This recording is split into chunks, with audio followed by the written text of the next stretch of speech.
in this edition of Artistic Horizons. Photographing malls across the Rust Belt. I know that the photos I take are important, and they are important to people who engaged in those spaces.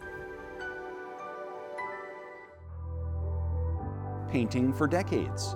When I pick my subjects, they sort of pick me, because if I see something and I have a reaction to it, emotional reaction to it, I'll try to capture it. Transforming medical textbooks into meaningful collages. We have this sensual experience, we have this lived experience, and it's valuable beyond like the factual.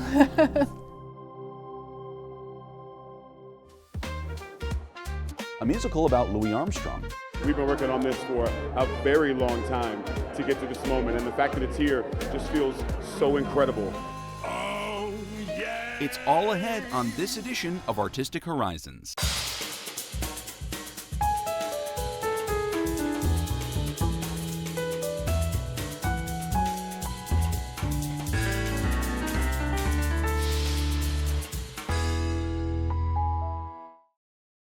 Hello, I'm Mark Sonero, and this is Artistic Horizons. Since 2016, photographer Jessica Anshutz has been documenting shopping malls across the Rust Belt. Infused with nostalgia, these pictures spark memory and discussion. We head to Akron, Ohio for the story. This photo is of me, and I was 18 months old, and my mom had me at Chapel Hill Mall. And she was approached by a photographer from the Akron Beacon-Journal who asked if her child would pose with some tiger cubs. And my mom said yes. So this picture ran in the Akron Beacon-Journal in 1978. My name is Jessica Anshutz. I am a documentary photographer and a storyteller. My dad is a bricklayer. And one of his first jobs was working at Rolling Acres Mall during the building of the mall. So quite literally from the first bricks of that place, my family has been involved. I basically grew up there. I've always joked that it was my childhood home because I lived 3 miles from it. I went on my first date at that mall, at the movie theater. I had my very first job at the mall. So it was always a presence in my life.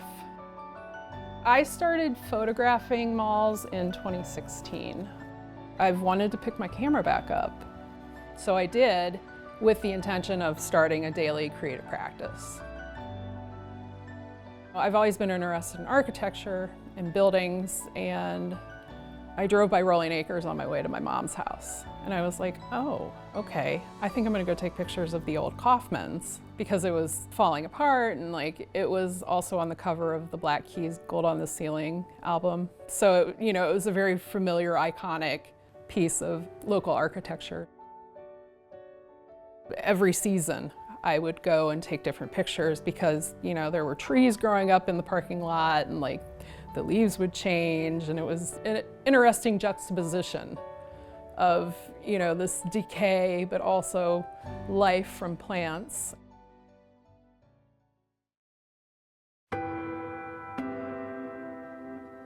I really didn't get like nostalgic for them until I started doing this, until I started photographing them. From there, I started doing more research, and I ended up at Canton Center Mall. And so you're in this space that is familiar. You can look at the storefronts and know from like the colors and patterns like what store used to be there. There might be a label scar, but all of the plants were dead. The fountain was empty. It smelled old and moldy and musty, but it's still, you know, it was a mall. And that was the one that I was like, yes, this is what I need to be doing. There's clearly something happening, and I want to capture this. With malls now, like they've taken all the seating out, you know, you don't see fountains, like even plants are hard to come by, and it's just this big white box that you go in, you shop, and you leave. finding places where I can still go sit in a conversation pit by a fountain and like enjoy the sights and sounds for like 10, 15 minutes. That's my jam. That's what I want to do. A lot of times when malls close, they just leave the plants in. This plant started from a little clipping of the plant that was on the fountain at Chapel Hill Mall. When I visit malls, I am very immersed in the actual experience of it. I shop while I'm there if I can. We'll get a snack, we'll go sit by the fountain if they have one. You know, we engage in the space. And I think that lends itself to photos that are a little more atmospheric. And I feel like my photos are a little more intimate. I've always had a camera. My parents put one in my hands very young. I didn't go to school for photography, I went to school for journalism. So I think that's where the nonstop curiosity has come from. Like, I will see something or experience something, and if it's impactful enough, I want to know everything about it. I wasn't anticipating this, but I love it, and I've just dug into it, and it's endlessly fascinating because people dig into it from so many different aspects, you know? Like, I'm looking at it from more of a, like, wanting to document these places while they're still around and engaging with people and just enjoying the nostalgia. But I'm also not a person who is like, and I think malls should still exist. In a lot of ways, the time of the mall is past. I do think it's important for photos and the folklore of a mall to still exist. This is my favorite piece of mall ephemera that I have, is this Chapel Hill Mall is not closing sign, because there was like this big campaign probably the year before they closed, where it was just like, no, we're not closing, we're not going anywhere.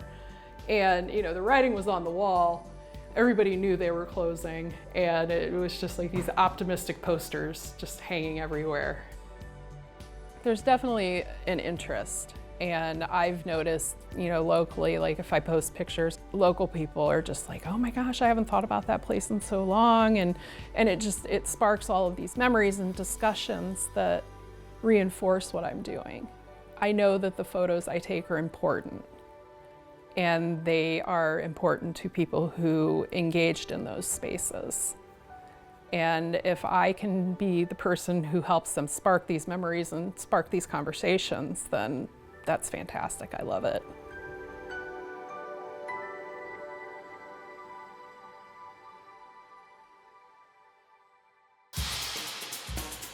And now for the Artist Quote of the Week.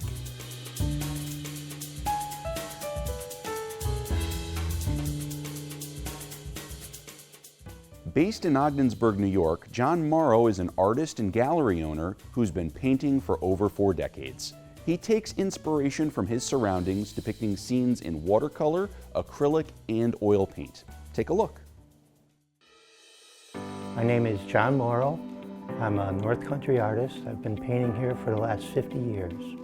I started at a very young age being interested in art as far back as I can remember.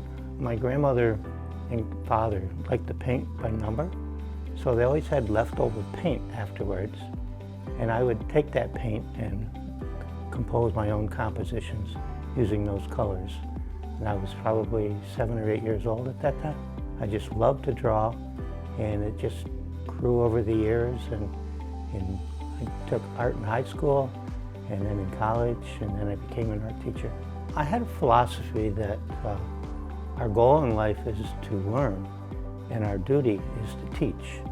And so I've always wanted to give back to society and to students the knowledge that I've learned. So that sort of led me into teaching.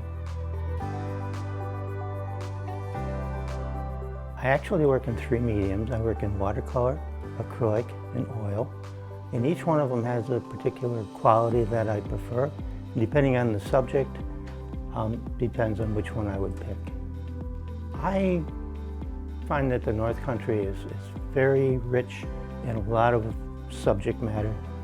And I've painted the valley, I've painted the river, I've painted the Amish, the old farmhouses, and I've also gone into Maine and painted some of the scenes from there.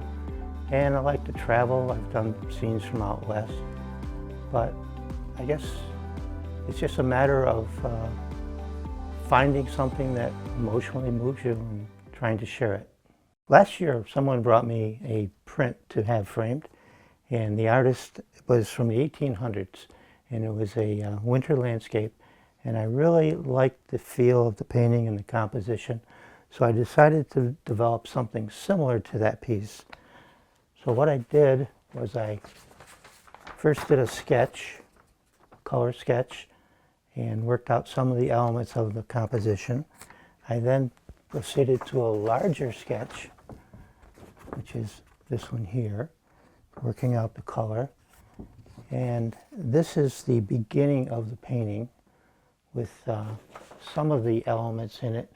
But I decided that I would probably put a birch tree on this side here and change the banks a little bit.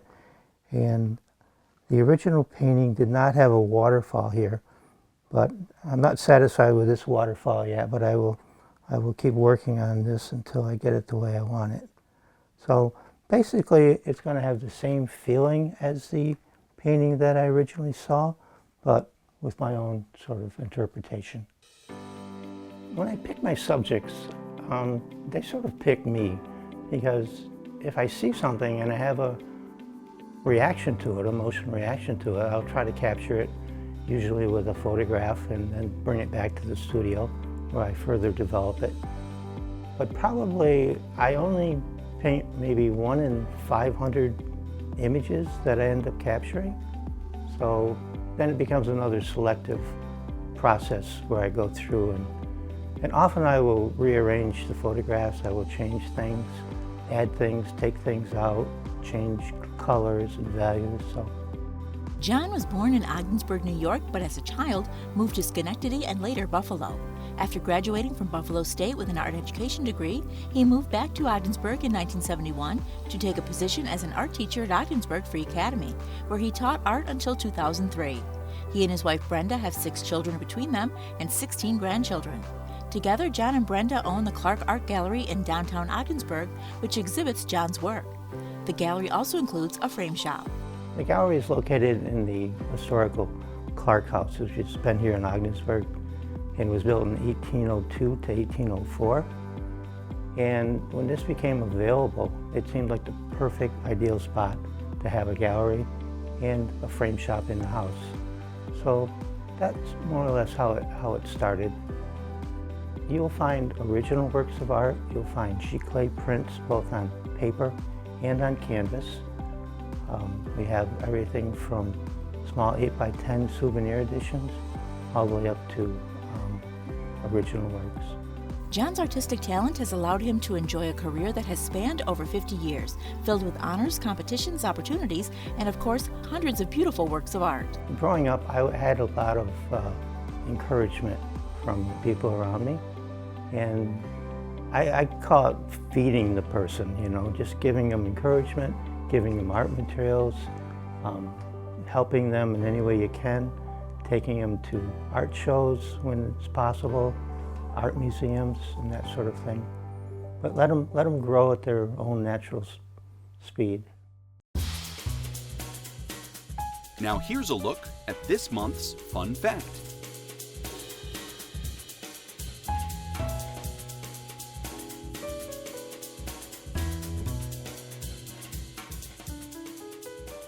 Up next, we take a trip to New Mexico to meet visual artist and emergency medicine doctor Kristin Anchors. Through her creative work, she looks to heal the relationship between body and mind by reimagining medical textbooks as collages. So Kristin, you transform medical textbooks into these very intricate collages, bridging the gap between the scientific and the artistic. So I'm curious, what inspired you to fuse these disciplines in your work? So in college, when I was studying life sciences, I was also studying philosophy. And so when I studied philosophy, I learned a lot about the division of mind, body, spirit, and the calculative nature of science and how it's dividing and mechanicalizing things. And I kept returning back to the humanities and to the art. And so it's always been married for me. And in medicine, especially emergency medicine, it's so chaotic and unpredictable, and it's so based in the lived experience of people that you can't divorce it from life. And so in residency, when I was really stressed, because it's a long and arduous training process, many years, I had this stack of books I've been carrying around from all my training, textbooks, medical textbooks, and they were essentially useless. They become valueless once a new edition comes out. And I think one day I looked at them and I was like, how can I repurpose this? And I was like, okay, I'm gonna focus on this meditative act of like marrying the lived experience back into the scientific body. And so I just started cutting it up and putting it back together in a new way.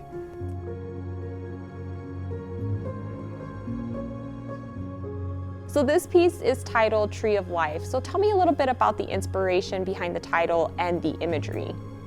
My very first piece, when I was on the floor, like very much not expecting to be a collage artist, but just like letting the work move through me, has a plant coming out of the head, coming down through the esophagus as a bolus. And it was already trying to interpret our relation with plants. Like, what does it mean to be interconnected? And I'm sort of returning to that theme in my most recent pieces, which I'm now titling a series of Tree of Life.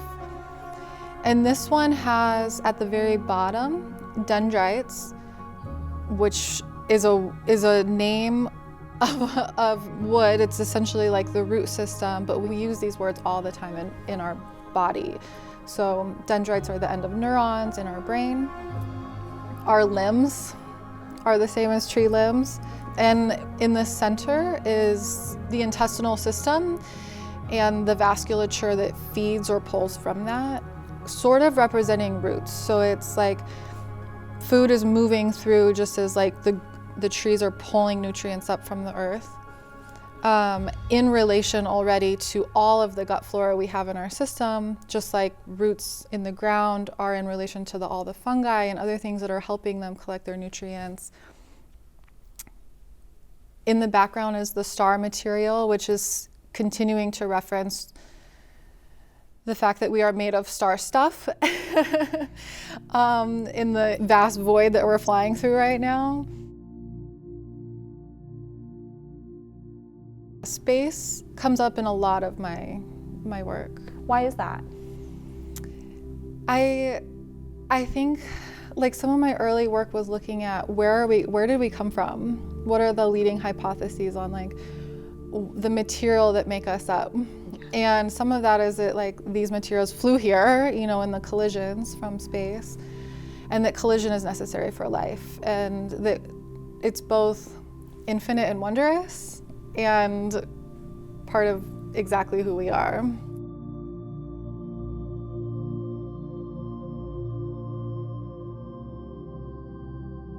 So you've talked about reconnecting the body with the lived experience. Can you explain what that means and why it's important to you? It basically means I'm not just a body moving through world. I'm a body who experiences a story. Like I was born into this family with these genetics, in this culture, however that is, and my body's in relation to that. And you can't just treat everybody the same way. Like you have to look at the circumstances of their lives or our lives in order to move with that, to facilitate that along. And I think furthermore on like a philosophical level, just remembering that we have this sensual experience, we have this lived experience, and it's valuable beyond like the factual. We need the poetic, we need the art, we need the life force that moves through us to shine through just as much.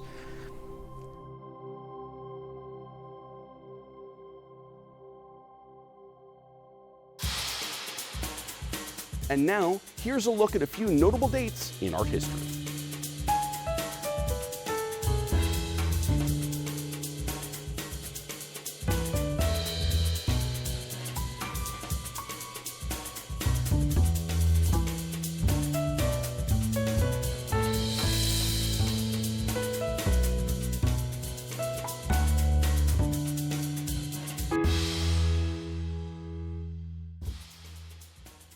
this segment, we visit New York City to hear about the Broadway musical, A Wonderful World, the Louis Armstrong musical, starring Tony Award winner James Monroe Eglehart as Armstrong. The renowned artist's life is brought to life on stage.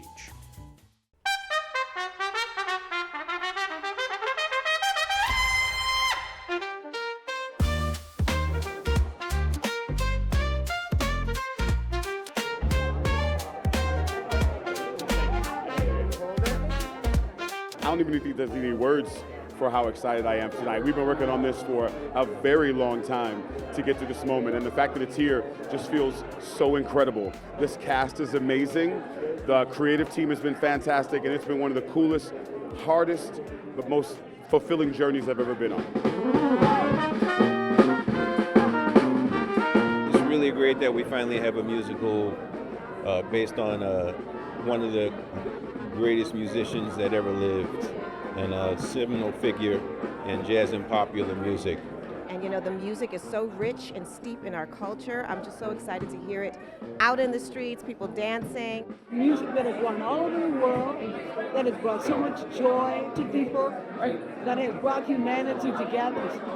That's what's important. This show means so much to me, to my entire family. Being the great-great-nephew of Louis Armstrong it's incredible to be here and to tell his story and to bring this story of hope and optimism and love and wonder to New York City. The influence of not only scatting on record began with Louis Armstrong and Heebie-Jeebies, but Dinah and the early records was a combination of Louis Armstrong working with tap dancing and buck dancing crews in Chicago, and that sort of rhythmic tap worked its way into his scatting and playing as a trumpet player and cornet player.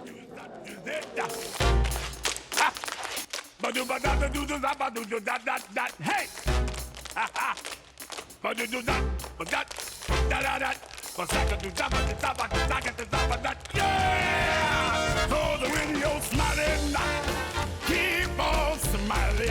You know, I actually didn't know when I first started this project that he had 4 wives. I always knew about Lucille Wilson, but I didn't know that there were other women.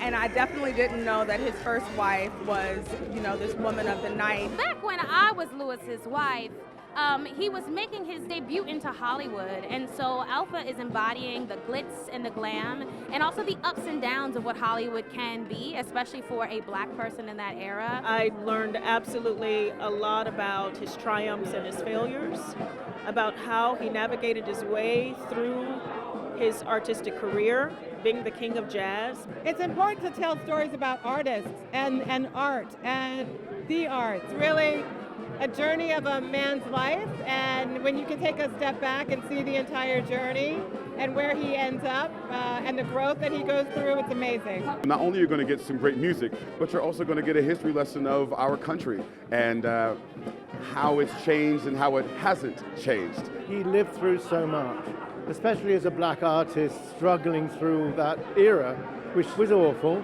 but he survived, and it teaches us to survive however bad the wonderful world might seem. We are exploring that through music and through this thing that basically says the only way to get through it is through love and compassion and thinking about the other person. And that's what this show talks about. Skies are blue, skies are blue, clouds are white, the bright, blessed day, the dark, secret night, and I think to myself,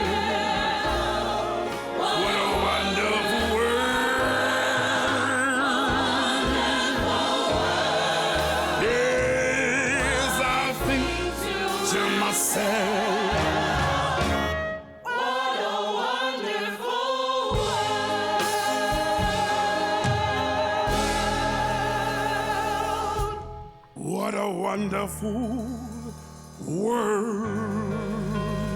Oh, yeah.